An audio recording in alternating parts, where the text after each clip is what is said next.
நான் மிக வசனம் எடுக்கும்போது நான் வந்து என்ன நினச்சேன்னா, நீங்கள் சீமானை வச்சு தான் அந்த படம் எடுத்தேன். அப்போ நான் சீமானை வச்சு எடுத்தேன். அப்போ 5 லட்சம் ஓட்டு கிடைச்சது அவருக்கு அந்த ஃபர்ஸ்ட் இதில். அப்போ நான் என்ன நினச்சேன்னா 5 லட்சம் பேரில் நமக்கு 3 லட்சம் பேர் படம் பார்த்துட்டோன்னா படம் ஹிட்டு அப்படின்னு நினச்சேன். அதை ரிலீஸ் பண்ணேன்.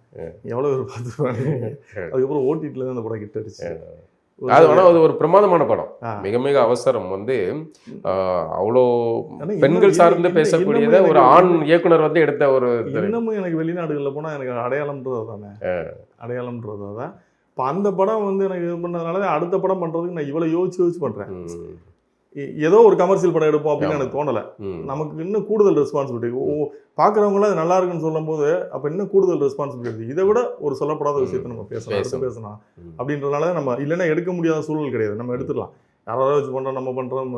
நமக்கு அந்த மாதிரி இல்லை. ஏதோ ஒன்று எடுத்தோம்ன்றது வந்து எடுக்கிறதுக்கு ஒன்று. அப்படி நம்ம ஆளுங்க வந்து சோசியல் மீடியாவில் ஆக்டிவாக பேசுவாங்களே தவிர திரையரங்குகளுக்கு வந்து இந்த மாதிரி வந்து ஒரு படத்தை சப்போர்ட் பண்ணுன்ற ஆளுக்கு ரொம்ப குறைவு தான்.